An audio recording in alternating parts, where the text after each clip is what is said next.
오늘은 본문 창세기 29장 1절로 20절 말씀 가지고요, 그를 사랑하는 까닭에라는 제목으로 함께 은혜 나누도록 하겠습니다. 우리 대한민국에는요 3대 토종계가 있습니다. 삽살계, 풍산계, 그리고 마지막 하나는 바로 진돗개입니다. 여러분, 진돗개는 아마 너무나도 잘 아시리라 믿습니다. 진도에 있는 토종개인데요, 그 진돗개의 용맹성과 영특성, 그리고 그 진돗개의 충성심은 익히 모든 사람들이 알고 있는 바입니다. 이게 사실인지 아닌지는 모르겠지만 진돗개 서너 마리만 모이면은 호랑이도 잡을 수 있다라는 얘기가 있고요, 멧돼지 잡는 거는 일도 아닌 것 같습니다. 여하튼 이 개는 굉장히 용맹하고 충성스러워서 이 한번 주인을 주인으로 섬기게 되면 죽는 날까지 그 주인을 떠나지 않고 주인을 섬기는 것이 바로 이 진돗개의 성품인 것 같습니다.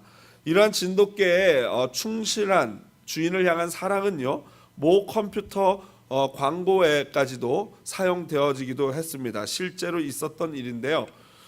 대전 이 진도에서 대전으로 팔려간 이 백구 박복단 할머니에게 백구가 있었습니다. 이 백구가 대전으로 팔려 나갔는데, 그런데 자그마치 3개월이 지나고 나서 박복단 할머니의 집 이 유리창을 어느 개가 막 긁고 있었던 거예요. 그래서 이 할머니는 자기 개인 줄 모르고 저게 쫓아내라고 그랬더니 그 따님이 보더니 엄마 이 개 얘는 우리 개 백구잖아요라고 하면서 이 일화가 소개돼 가지고 그 컴퓨터 광고에까지 사용되어졌다고 합니다. 자그마치 대전에서 진도까지의 거리는 700리, 즉 270km, 마일로 따지면은 한 170마일 정도 되는 거리입니다. 자동차로 달렸을 때도 60마일로 달려 100km로 달려서 3시간을 가는 거리에 해당하는 그러한 엄청 먼 거리입니다. 참 신기한 게, 이 개가 분명히 팔려갈 때는 어떤 차나 기차나 이런 데 실려가지 않았겠습니까? 그러면 가는 길을 분명히 몰랐을 텐데 그 어떻게 3개월 동안 그 길을 찾아서 왔는지, 이게 참 대단한 이 개의 능력 아니겠습니까?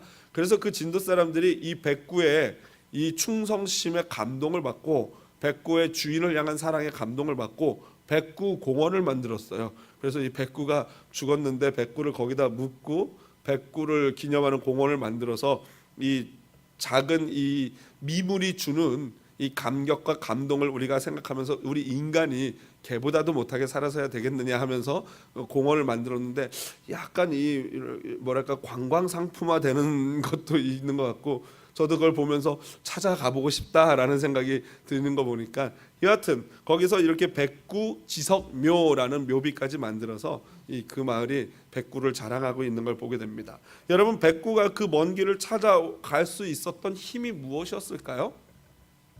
아마도 본능, 동물적인 감각, 이런 것이겠죠.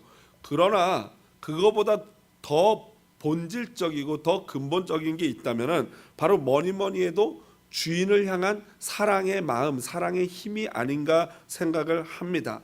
그래서 그 마을 사람들도 그것에 감동을 받고 그 공원을 만들지 않았나 생각을 합니다. 저는 그냥 우스갯소리로 혼자 생각해 봤는데, 백구가 그 머나먼 그 고난의 길을 막 발톱에 다 닳도록 달려 3개월 동안 달려서 온 게 너무나도 감동이지만, 만약 백구가 대전에서 진도 오는 이 고속버스 타는 방법만 알았어도 아주 쉽게 올 수 있지 않았을까라는 생각을 우습게 해봅니다. 그러면서 어떤 생각을 했냐면은, 우리 인생길이 이처럼 광야길이고 먼 고난의 길인데, 우리 인생에도 이렇게 쉽게 갈 수 있는 길, 좋은 비단길, 이런 고속버스 타고 갈 수 있는 그런 길만 있고 그 길을 우리가 안다면은 얼마나 좋을까라는 생각을 해봅니다. 그 길이 과연 있을까요? 있다면 그 길이 어떤 길일까요? 저는 오늘 본문을 통해서 광야길 같은 우리 인생길에서 가장 좋은 길, 즉 왕도, 왕의 길, 최선의 길이라고 할 수 있는 그 길의 방법을 발견하게 됩니다. 힘든 인생길, 광야길, 어떻게 가는 것이 가장 좋은 길일까? 오늘 본문을 통해서 한번 살펴보기를 원합니다. 먼저 지지난 주일에는요, 우리가 야곱이 베델에서 체험한 체험을 봤습니다. 여러분, 이런 놀라운 체험, 인생에 한번 있을까 말까 한 체험이죠. 돌을 베고 잠을 자는데 꿈에 천사들이 나타나서 사닥다리를 계단을 오르락내리락하고 하나님이 나에게 말씀하시기를 내가 너를 사랑하노라 두려워 말라 내가 어딜 가든지 너와 함께 하겠노라 내가 너를 이 땅에서 거부가 돼가지고 돌아오게 하겠다라는 약속을 받는다면은 여러분 우리의 마음이 얼마나 좋겠습니까? 혹시 이런 경험 해보신 분 계십니까? 예, 이게 거의 없을 거예요.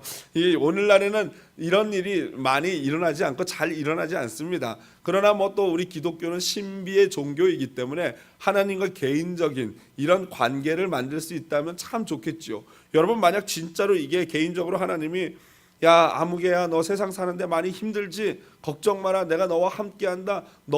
내가 너를 지키고 보호하겠다. 네가 어디를 가든지 내가 너의 하나님이 되겠다 라고 환상 가운데 말씀하신다면은 그러면 여러분 다음날 눈 떴을 때 아니면 그 환상을 깼을 때 어떤 생각이 들 것 같습니까? 아마도 여러분 이런 이 하나님의 계시를 받으면요 우리들은 이런 생각할지도 모릅니다. 야 드디어 내 인생 폈구나. 내 광야길 고난길 끝났구나. 이제 내 인생 비단길 시작되겠구나 라고 생각할 수 있지 않겠습니까? 하나님이 분명히 함께 하시겠다 그랬고 내가 너를 지키고 보호한다 그랬다면 그래야 되는 거 맞는 거 아니겠습니까? 그런데 오늘 본문은 어떻게 시작합니까? 이렇게 시작합니다. 야곱이 길을 떠나 동방 사람의 땅에 이르러. 여러분 좀 전에 하나님이 나타나셔서 내가 너와 함께 했고 너를 지키고 보호하겠다 했으면은 눈을 딱 떴으면 어디가 있어야 되는 거예요? 삼촌 라반 집 마당에 딱 누워 있어야지만 이게 말이 맞는 거 아니겠습니까? 그런데 그렇게 약속 실컷 해놓으시고 눈을 딱 떴더니 어떻게 됐어요? 돌베개 베고 자던 그 자리였어요. 상황이 하나도 변한 게 없어요. 분명히 약속하셨지만 일어나자마자 오늘 본문은 어떻게 시작합니까? 야곱이 길을 떠나. 옛날 우리 개역 성경에는 야곱이 발행하여, 원어적으로는 이렇게 시작합니다. 야곱이 그의 발을 들었다. 야곱이 왜 발을 이렇게 들었겠습니까? 첫걸음 떼는 거예요. 이제 첫걸음. 얼만큼의 걸음 중에 첫걸음이에요? 자그마치 1000km 600마일을 걸어가야 되는 그 첫걸음을 다시 떼는 거예요. 하나님이 아무리 함께 한다고 약속하고 내가 너를 지키고 보호한다고 약속하셔도 우리는 계속해서 발이 부르고 닳도록 물집 잡히도록 어떻게 돼요? 걸어가야 된다는 거예요. 야곱이 하나님의 약속을 받았지만 자그마치 한 달이나 그 길을 걸어서 결국에는 하란의 땅에 도착한 것입니다. 여러분 그렇습니다. 하나님이 함께 하신다는 것은요 광야길이 변해서 비단길 되는 것이 결코 아니에요. 여전히 어렵고 힘든 광야길입니다. 고통스러운 인생이에요. 그러나 하나님이 함께 하시겠다고 하셨어요. 그렇다면은 똑같은 고생길이고 똑같은 돌짝발길이고 똑같은 어려운 인생길이라면 하나님 믿는 거와 안 믿는 사람의 차이가 뭐냐? 도대체 내가 왜 하나님 믿고 이렇게 하나님의 축복을 받아야 되는가? 라고 물어보지 않겠습니까? 그거는 이겁니다. 바로 여러분 하나님을 만나고 하나님의 축복을 받는다고 해서 상황이 절대 변하는 것이 아니에요. 그러나 무엇이 변합니까? 그 상황을 바라보고 상황을 해석하는 내 마음의 눈, 마음의 태도가 변화되어질 줄로 믿습니다. 하나님을 만나기 전까지 야곱의 그 도망의 길은 두려움과 고통의 시간이었어요. 인생의 광야길이었어요. 그런데 하나님을 만나고 나서는 그 길이 어떤 길로 바뀝니까? 소망의 길이요 비전의 길로 바뀐 줄로 믿습니다. 그 길이 하나님이 나를 향한 하나님의 계획과 뜻을 이루는 과정으로 이해하게 되는 거예요. 하나님의 뜻, 하나님의 응답을 받고 하나님을 만나기 전까지는 이 인생이 왜 이렇게 고통스럽고 힘드냐, 나는 참 재수 없는 인생이구나, 내가 부모를 잘못 만나서 뭐가 이래서 저래서 원망이 있는 인생이었다면은 하나님을 만나고 나서는 그게 아니라 이 길이 비록 힘들고 어렵지만 하나님이 나와 함께 하시는구나, 이 끝에는 하나님이 나를 기다리고 계시겠구나, 하나님이 나를 이끌어가는 과정이구나를 이해하게 되는 것인 줄로 믿습니다. 오늘 모세는 이처럼 나레이터, 모세가 오늘 이 글을 쓰고 이 창세기를 기록하지 않았습니까? 나레이터로서 모세가 글을 쓰고 있다가 이제 그 시각을 야곱 자신 1인칭 야곱에게로 옮깁니다. 그때 사용한 게 뭐냐면 2절에 나오는 본즉이라는 단어예요. 이것은 28장에도 보면은 12절 13절에 야곱이 꿈에 본즉 또 본즉 나왔다고 제가 지난주에 말씀드리지 않았습니까? 여기서 나오는 이 보라, 우리는 본즉이라고 해석하고 있지만 원래 원어는 보라라는 뜻이에요. 보라, 베힌네라는 건데 이거는 그 당사자인 야곱이 보고 있음을 말해주는 거예요. 야곱이 드디어 봤다는 거예요. 뭘 봤습니까? 우물을 봤습니다. 이 우물이 여러분 어떤 우물입니까? 바로 야곱의 어머니 리브가가 엘리에셀, 할아버지 아브라함의 종 엘리에셀을 만났던 바로 그 우물가인 것입니다. 그런데 그 우물가에 이제 야곱, 그의 아들 야곱이 자신의 사촌 동생이자 자신의 아내가 될 어린 암양이라는 이름의 뜻을 가진 라헬을 보게 됩니다. 오늘 야곱은 라헬을 만나기 전에 먼저 목자 몇 명을 만났는데요. 그들에게 형제라고 친근하게 부르면서 일반적인 호칭입니다. 진짜 가족이어서 형제라고 부른 게 아니고, 왜 우리 미국에도 이 막 젊은 친구들끼리 여 브로 이러지 않습니까? 여 브로, 여 보로가 아니라 야 브로, 브라더 이렇게 부를 때 이렇게 부르하지 않습니까? 그렇게 젊은 친구들이 하는 것처럼 지금 야곱이 목자들에게 여 브로 하고 부르는 거예요. 형제들이요라고 친근하게 부르고 있습니다. 그러면서 이 자신의 위치를 확인해요. 왜 위치를 확인하냐면은 지금처럼 내비게이션이 있는 게 아니기 때문에 내가 제대로 왔는지, 내가 어디까지 왔는지를 모르지 않습니까? 그러니까 목자들에게 물어보는 거예요. 너희들이 어디서부터 왔냐라고 물어보니까 하란에서 왔다라고 하니까 오, 맞는 거 아닙니까? 내가 하란을 잘 찾아온 거 아니겠습니까? 그래서 하나 더 물어봅니다. 그러면 너희들이 라반을 아느냐 했더니 라반을 안다고 합니다. 여러분 이것까지가 벌써 뭐예요? 하나님의 은혜인 줄로 믿습니다. 죄송합니다. 지금처럼 내비게이션이 있으면 주소 하나 딱 찍으면 뭐 어디든지 찾아갈 수 있지만 그 옛날 600마일이나 한 달 동안 걸어가지고 자기가 가고자 하는 지역을 제대로 한 번에 찾아갔다는 것은 이것이야말로 하나님의 인도하심이 아니겠습니까? 그런데 그때 바로 라반의 딸 라헬이 양들을 몰고 오고 있습니다. 여러분 보통 양을 치는 목동은 남자입니까 여자입니까? 남자죠. 일반적으로 남자입니다. 어느 경우에 여자가 양을 칠까요? 그 집에 아들이 없을 때 딸들이 간혹 양을 칩니다. 아마도 라반이 아들이 없어서 라헬이 바로 양을 치는 목동의 일을 하고 있었던 것입니다. 여러분 이 라헬이 나는 정말 우리 집에 오빠도 없고 동생도 없어서 내가 이 양 똥 냄새나 맡으면서 양을 쳐야 돼라고 불평불만하고 농땡이 치고 제대로 일을 안 했으면은 야곱을 만났겠습니까? 못 만났겠습니까? 여러분 이게 내가 불평 갖고 내가 굉장히 내게 억울한 일이 맡겨진 것 같지만 그래도 거기에 충성하다 보니까 누굴 만나요?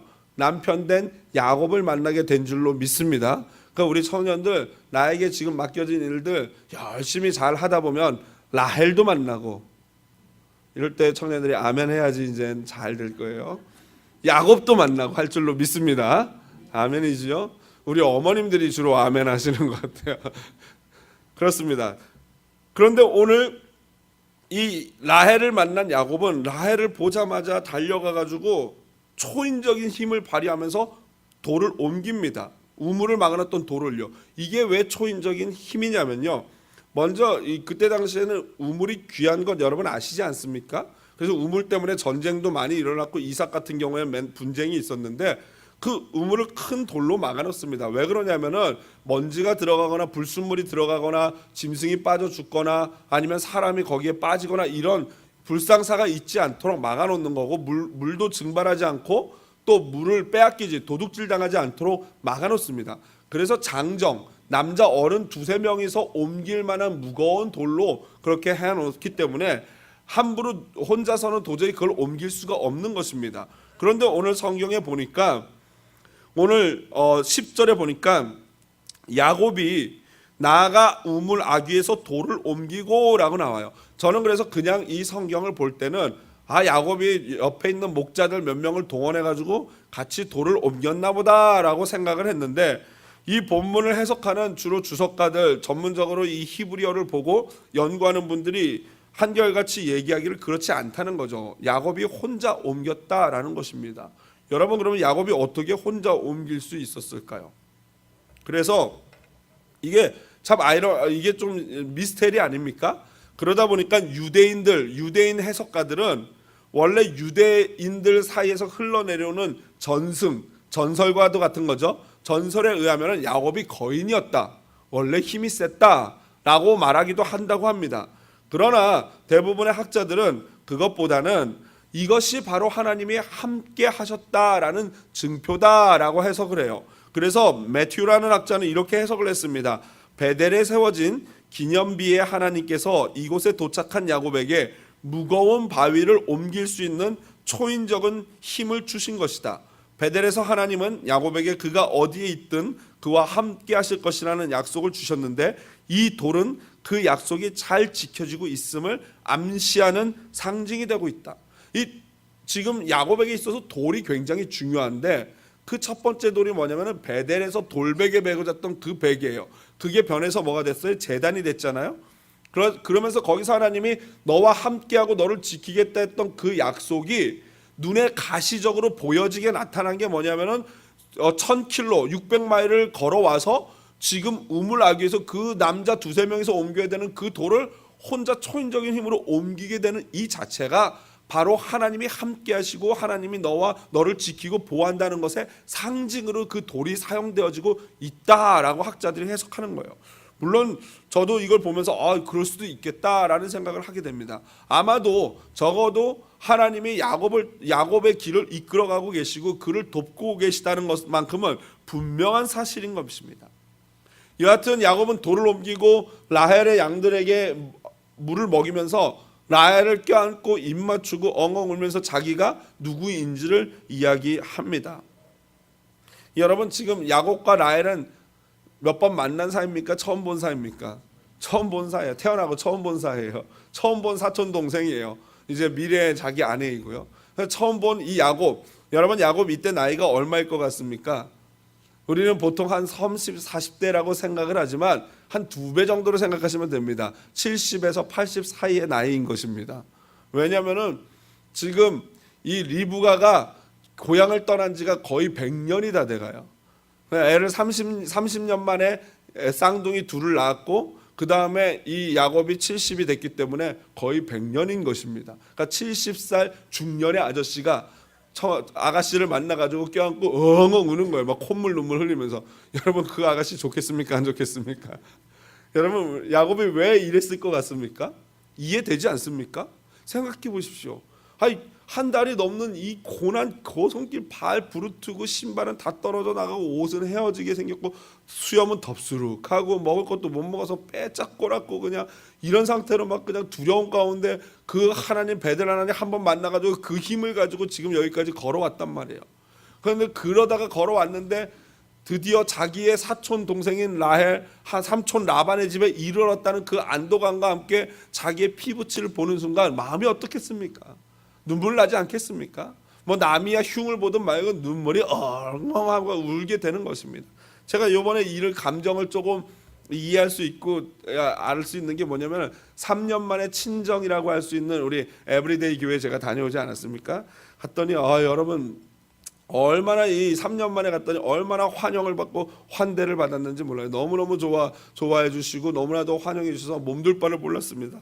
우리 애들이 또 특히 좋아했어요. 아이들이 차를 타고 이제 거의 뭐 두 밤을 자고 이제 겨우 내려가 가지고 그 캘리포니아 교회에 있는 동네에 이르렀더니 벌써 간판이 보이지 않습니까? 우리 이 시애틀 이 동네는 이 숫자로 돼 있는데 저도 처음에 와서 숫자로 돼 있는 걸 보고 굉장히 적응이 잘 안 됐었어요. 여기는 숫자로 돼 있지 않은데 LA 캘리포니아 제가 있던 데는 보면은 다 이름이 있지 않습니까? 그 중에 뭐 발보아, 데본셔 이런 이름이 있는데 아이들이 그 이름을 딱 보는 순간 막 소리를 지르는 거예요. 호 하면서 막 지네 안다 이거죠. 지네 동네라 이거죠. 그리고 우리 그러니까 4호, 5호, 넷째, 다섯째는 고향이 바로 거기거든요. 지네 진짜 홈타운인 거예요.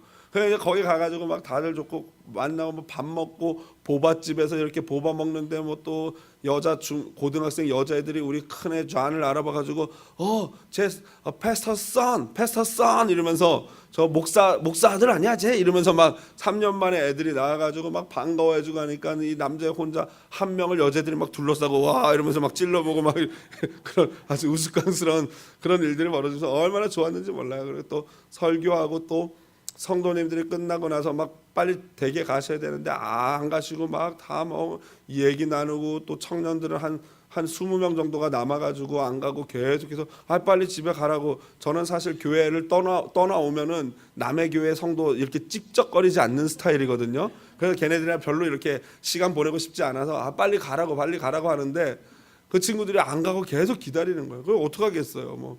뭐 최영주 목사님한테 말씀드리고 또 우리 청년들을 데리고 같이 또 데니스에 그 바로 교회 앞에 데니스 있거든요. 데니스 가가지고 목사님이 밥 사줄게 하니까 우 해가지고 다 같이 가서 밥 막 먹는데 더 감사한 것은 그 청년 중에 굉장히 제가 떠나오고 나서 돈을 잘 버는 제 제자가 있었어요. 그런데 걔가 또 감사하게도 돈을 확 내주는 바람에 기분은 생색은 내가 다 내고 돈은 걔가 내고 얼마나 감사한지 모르겠어요.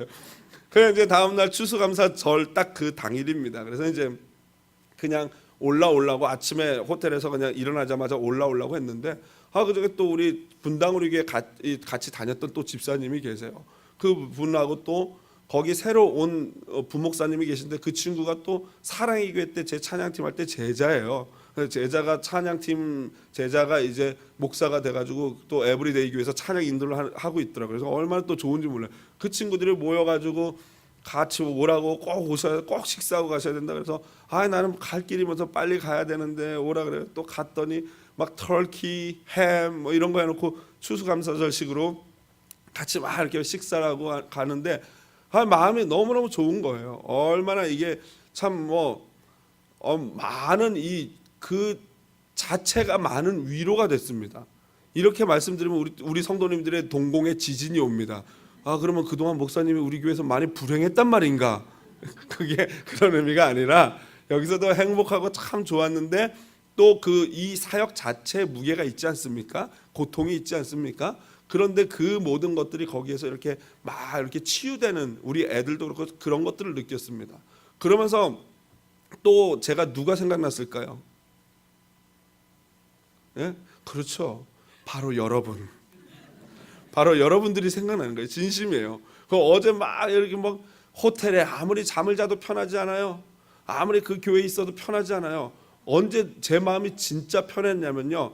여기 어제 오후 점심 약간 넘어서 도착하자마자 집 내려놓고 차 세차하고 교회 와가지고 교회 들어와서 제자리에 앉는 순간에 그 밀려오는 그 편안함과 평안함이 얼마나 큰지 모르겠어요. 진짜 내가 있을 곳에 왔다라는 생각이 딱 들면서 그 평안함을 누리게 됐습니다. 그래서 제가 이번은 너무너무 감사하고 그 에브리데이 교회 성도들도 감사하고 우리 교회 성도님들도 더불어서 너무너무 감사한 마음이 들었습니다. 덕분에 야곱의 이 마음을 좀 이해해요. 그 고통과 고난의 길 가운데서 만난 그 자기의 사촌 동생이자 미래의 아내에 대해서 끼어안고 큰 소리를 울 수밖에 없었던 것이죠. 그런데 이 라반의 집의 특징은 이 여자들이 대체로 좀 빨리 뛴다는 특징이 있는 것 같아요. 지난번에 왜 리브가도 엘리에셀을 만나자마자 막 달려가가지고 엄마한테 오빠한테 말을 했잖아요. 그런데 그 리브가의 며느리이자 조카인 이 라헬도 또 막 달려가가지고 자기 아빠 라반한테 말하고 아빠 라반도 막 달려가가지고 자기 조카 야곱을 찾아옵니다. 야곱을 껴안고 막 라반이 막 뽀뽀도 하고 막 네가 내 생질이다 내 그러니까 가족이다 막 이렇게 얘기하면서 자기 집으로 받아들입니다. 그런데 여러분 라반이 누굽니까?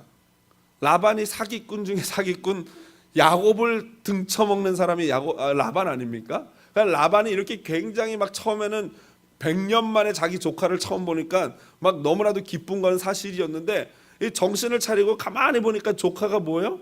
가만히 위아래로 훑어보니까 뭐가 있어요 없어요? 신발도 다 떨어져 옷도 구멍나 행색은 초라해.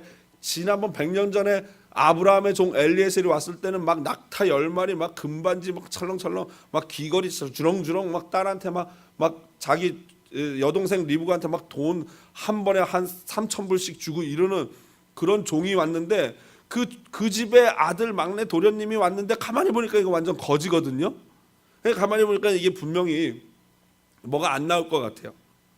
그래서 여러분 이 제 말이 그냥 지금 뭐랄까 확대하고 과장하는 게 아닙니다. 지금 라반이 15절에 보니까 한 달 정도 같이 이 조카를 먹여 살려준 다음에 그리고 나서 이렇게 얘기해요. 15절에 라반이 야곱에게 이르되 내가 비록 내 생질이나 어찌 그저 내 일을 하겠느냐, 내 품삯을 어떻게 할지 내게 말하라.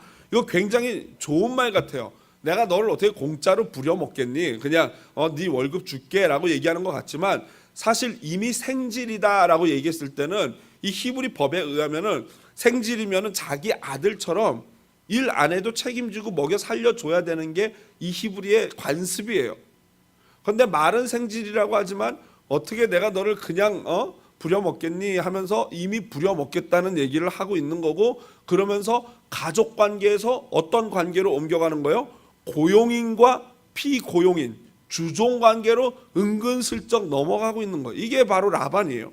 라반이 이게 과장이 아닌 게 나중에 딸들도 보면은 우리 아버지가 우리의 돈까지도 먹어치웠다. 성경에 보면 그렇게 표현되어 있어요. 먹어치웠다. 왜냐하면은 결혼 지참금이라는 게 남자가 여자를 데려올 때 주는 그 결혼 지참금이 사실은 그 딸들을 위한 거거든요. 그런데 이따 다시 설명하겠지만 그걸 먹어치웠다 해서 라반의 이 성품이 잘 나오고 있습니다. 여하튼 이제 야곱은 눈에 보이는 광야의 길이 끝났는데 또 다른 광야길로 접어들고 있는 거예요. 삼촌 라반이라는 광야길. 여러분 인생이 그렇습니다. 신비로운 체험이 있어도 여전히 우리는 짊어져야 될 인생의 무게가 있는 거예요. 그리고 또 우리 인생이 이처럼 만남과 이별, 도움을 주고 도움을 받는 이런 것들의 계속되는 반복이 바로 우리의 인생인 것입니다. 야곱을 보십시오. 얼마 전에 자신을 죽이게 했다고 하는 형과 이별하게 됩니다. 엄마 아버지와 이별하게 됩니다. 그런데 지금 이별해가지고 한 달 만에 걸어와가지고 라헬을 만나고 삼촌 라반을 만납니다. 그러나 그 자체가 또 광야길이었어요. 그리고 또 20년이 지나서 삼촌 라반과 또 이별을 하게 됩니다. 그리고 또 라헬과 죽음을 통해서 이별을 하게 됩니다. 그렇습니다. 이게 인생입니다. 피할 수 없는 광야의 길, 이것이 인생이에요. 그렇다면 우리가 이 광야길 어떻게 대해야 되겠습니까? 삶의 태도를 아까 말씀드린 대로 바꿔야 됩니다. 거리가 줄거나 무게가 줄어들지 않습니다. 우리 광야길은 똑같은 거리, 똑같은 인생의 각자의 짐이 있어요. 그러면 어떻게 해야지 이 길을 쉽게 편하게 갈 수 있겠습니까? 하나님이 함께 하심으로 말미암아 아까 야곱과 같은 강력한 힘이 있어야 할 줄로 믿습니다. 그래서 여러분 기도하셔야 되는 거예요.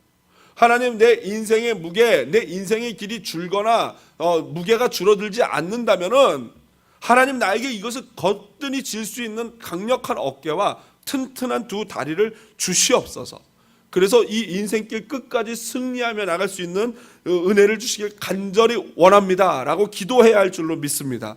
그러한 우리 한사랑교회 성도님 되시기를 주님의 이름으로 축복드립니다. 두 번째로 진짜 이 왕도 최고의 길이 있습니다. 한 학자는 아까 말씀드렸던 매튜라는 학자는 야곱과 라반이 만난 것에 대해서 이렇게 설명합니다. 고수를 만난 야곱이 야곱질을 당한 것이다. 여기서 고수는 라반이고요. 야곱이라는 이름 자체가 사기 아닙니까? 사기꾼, 거짓. 그러니까 라반을 만난 야곱이 라반에게 사기를 당한다라는 것이 이 라반과 야곱의 이 만남의 정의예요. 늘 누군가를 속이고 사기치던 야곱이 이제는 자기보다 훨씬 더한 사람인 삼촌 라반을 만났어요. 여러분 칼로 흥한 자는 어떻게 됩니까? 칼로 망합니다. 누군가를 속이고 등쳐먹던 야곱이 이제는 반대로 당하는 입장이 됩니다. 삼촌 라반은요, 야곱이 자신의 둘째 딸 라헬을 사랑하는 것을 알고 라헬을 볼모로 야곱의 이 노동력을 착취하려고 합니다. 왜 그래요? 가만히 보니까 이 녀석 가진 거는 없고 보아하니 돌을 혼자 옮길 정도로 힘이 세단 말이죠. 그러면 여러분 뭘 하겠습니까? 잘됐다. 이놈을 종으로 부려먹어야겠다. 이런 생각을 하는 거예요.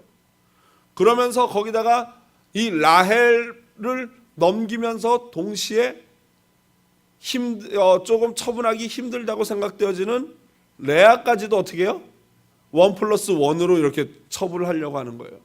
아주 괘씸한 사람이죠. 오늘 성경 보면요, 여러분 레아는 17절에 보니까 시력이 약하고 라고 나오는데, 이 우리 한글 성경만 이렇게 레아에 대해서 부정적으로 나와 있고요, 영어 성경 가지신 분들 보면요, 영어 성경에 레아가 결코 부정적으로 표현되어 있지 않습니다. 오히려 레아는 눈이 부드러웠다, 눈매가 아름다웠다, 뭐 굉장히 눈이 고운 여성이다, 이런 식으로 표현되어 있습니다. 한마디로 레아는 굉장히 여성스럽고 굉장히 품이 있고 고상했던 여자인 것 같고요, 반면에 라헬은 그 레아보다도 좀 더 이뻤던 것 같아요. 언니 레아도 이쁜데 라헬이 그거보다 좀 더 이뻤던 것 같고, 그리고 라헬은 굉장히 좀 에너지가 있는 그런 여자, 마치 자기 시어머니, 자기의 시어머니이자 고모를 닮은, 리브가를 닮은 그런 여성이었던 것 같습니다. 여하튼 이 야곱은 이 라헬을 사랑해서 결혼하고자 결혼 지참금을 자기가 주겠다라고 얘기해요. 그런데 자기가 줄 돈이 없잖아요. 대신 뭘 주는 거예요? 노동력을 주는 거예요. 그 누지 문헌에 의하면은, 옛날 누지 문헌에 의하면요, 이 결혼 지참금을 보통 30세겔 정도를 줬다고 합니다. 30에서 40세겔. 그건 무슨 말이냐면요, 그때 당시에 노동자의 1년치 연봉이 10세겔이에요. 그러니까 30세겔이면 몇 년치 연봉입니까? 3년치 연봉이에요. 그러니까 보통 사람이 결혼을 할 때 3년치 연봉을 아내, 그러니까 처가댁에다가 지불하고 아내를 데려오는 거예요. 왜 그렇습니까? 이 사람은 노동력인데 이 여성을 데려오면 그만큼의 노동력의 대가를 지불한다라는 의미고요. 그 돈을 줬을 때 그 장인이 되는 사람이 형편이 괜찮으면 그 돈을 다시 누구에게 주겠습니까? 자기 딸에게 줘 보내는 거예요. 딸 비상금으로 쓰라고. 만약 남편이 죽거나 뭐 어떤 일이 벌어지면은 그걸 통해서 생계를 유지할 수 있도록 딸을 배려해서 주는 거거든요. 근데 라반이 이 돈을 딸한테 안 주고 자기가 하고 먹은 거예요. 그래서 딸들이 아빠가 우리를 남처럼 취급했다 나중에 얘기를 합니다. 여하튼 그 2배에 달하는 7년의 봉사, 7년 동안, 그러니까 70세겔 아닙니까? 그럼 보통의 2배 값을 내고 라헬을 얻겠다는 거예요. 여러분 여쭤볼게요. 야곱이 왜 그랬을까요? 왜 2배나 되는 돈을 주겠다고 삼촌 라반에게 말했을까요? 역시 해보신 분들이 아십니다. 왜 그렇습니까? 그만큼 라헬을 뭐 하는 거예요? 사랑하는 거예요. 보통의 2배 이상 사랑한다는 거예요. 여러분 야곱이 라헬을 사랑하는 게 이 결혼 지참금뿐만 아닙니다. 보니까 오늘 본문 마지막 절에 보니까 뭐라고 나와 있습니까? 그를 사랑하는 까닭에 7년을 며칠같이 여겼더라. 여러분 이런 경험 해보셨습니까? 사랑을 모르시나요? 아마 결혼하신 우리 어르신들은 아마 다 웃는 거 보면은 이러시면서 나도 한때는 그랬지 이런 표정이신 것 같은데, 저도 한때는 그랬습니다. 여러분 사랑에 빠진 증상이 이거예요.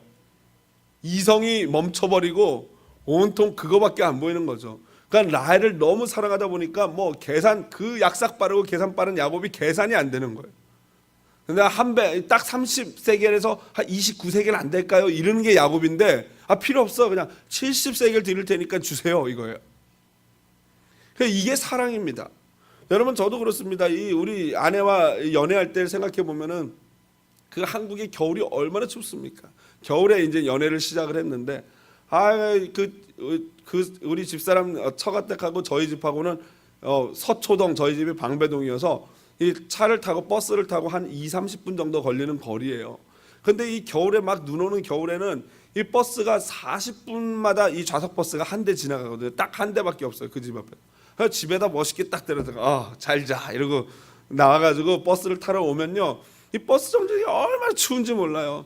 그냥 다행히도 감사하게도 우리 한국에는 왜 ATM기가 이런 왜 대리점 왜 가게들처럼 유리창 안에 ATM기가 들어가 있지 않습니까?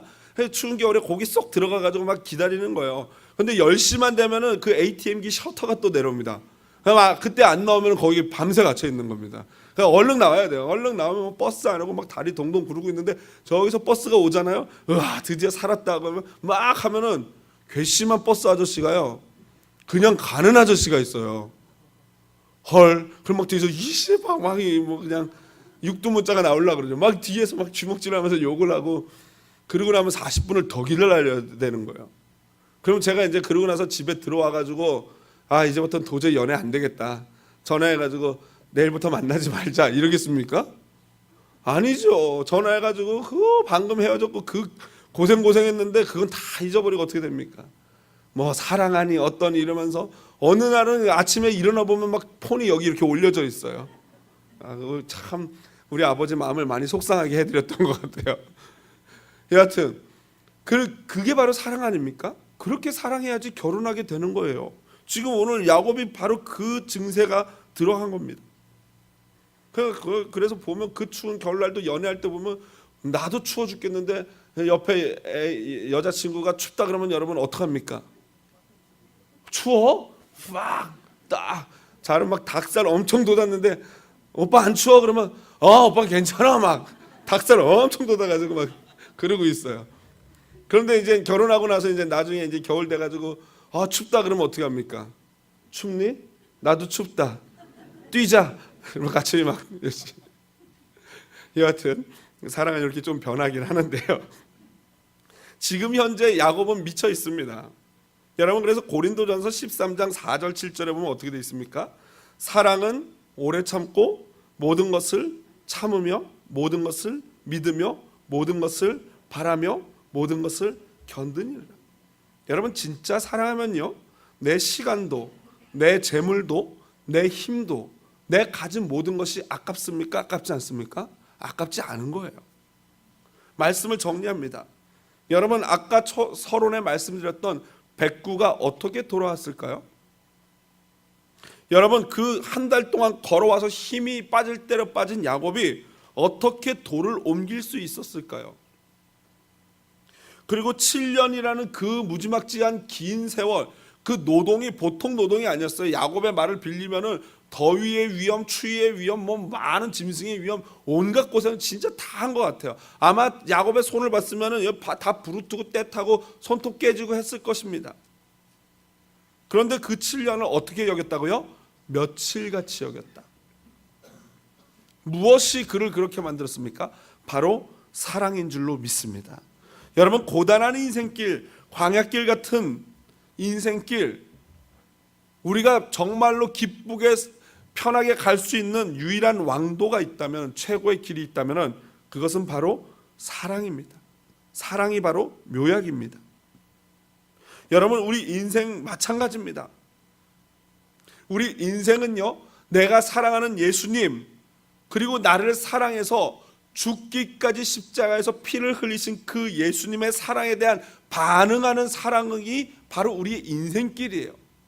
예수님의 십자가의 사랑을 다른 말로 바꿔 말하면 뭐라고 합니까? 은혜라고 합니다. 은혜. 그리고 그 은혜에 대한 우리의 반응과 표현이 주님을 향한 사랑입니다. 바로 주님을 향한 이 사랑이 있을 때 우리의 인생길, 고단한 인생길, 고통스러운 인생길이 기쁨의 길이요, 마치 수년을 수일처럼 여기는 그러한 길이 될 줄로 믿습니다. 우리 사랑하는 성도님들의 고난 같은 인생길, 고단한 인생길이 바로 하나님을 사랑하고 예수 그리스도를 사랑하는 말미암아 이러한 은혜의 길이 되기를 주님의 이름으로 축복드립니다.